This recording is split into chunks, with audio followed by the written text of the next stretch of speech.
ایک دو ہفتہ پہلے مدنی مذاکرہ میں آپ نے معاف کر دینے کے حوالے سے مدنی پھول ارشاد فرمائے کہ دعوت اسلامی کا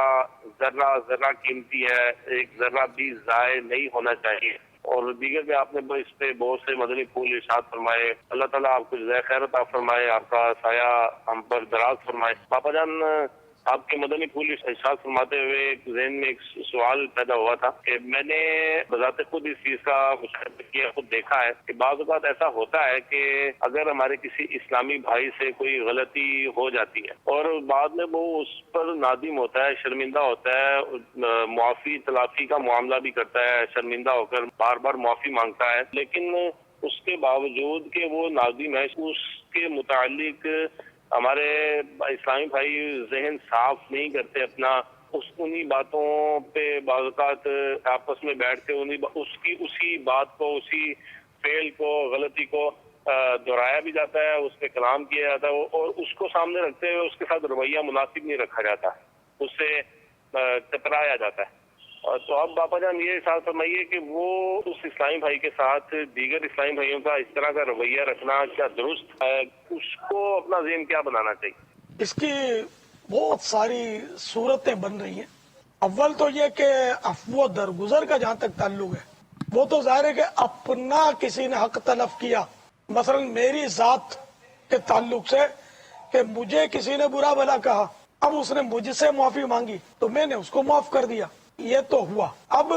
کوئی ایسی غلطی کی کہ وہ اس نے کسی نگران کا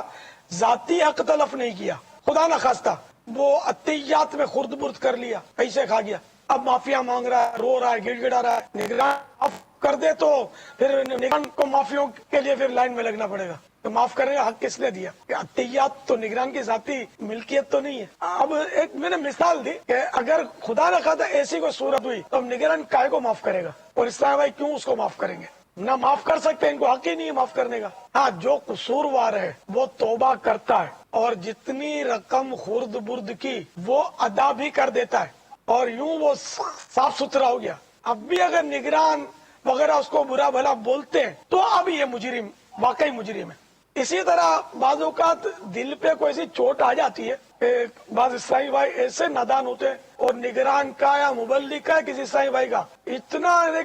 زبردست دل دکھا دیتے ہیں کہ وہ 100 مرتبہ معافی مانگتا ہے تو دل سے نکلتی نہیں ہے بات۔ تو دل سے بات نہ نکلنا، اس میں یہ بے اختیار ہے، یہ مجبور ہے، لیکن اس نگران کو بدسلوکی نہیں کرنی چاہیے۔ جیسے کہ میں آپ کو تاریخ اسلام کا واقعہ یاد دلاتا ہوں۔ حضرت سیدنا وحشی رضی اللہ تعالی عنہ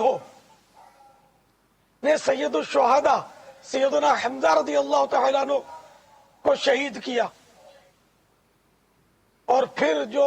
ان کی لاش مبارک کے ساتھ جو کچھ ہوا تھا وہ بھی ایک تاریخ کا دردناک واقعہ ہے۔ اب یہ ایمان لے آئے، ان کے گناہ تو معاف ہو گئے، لیکن سرکار صلی اللہ تعالی علیہ وآلہ وسلم کے وہ سامنے جب حاضر ہوتے ہیں تو سرکار صلی اللہ تعالی علیہ وآلہ وسلم کے قلب مبارک پر کچھ وہ رنج پیدا ہوتا کہ وہ واقعہ ایسا ہوا تھا، مگر پیارے آقا صلی اللہ تعالی علیہ وآلہ وسلم نے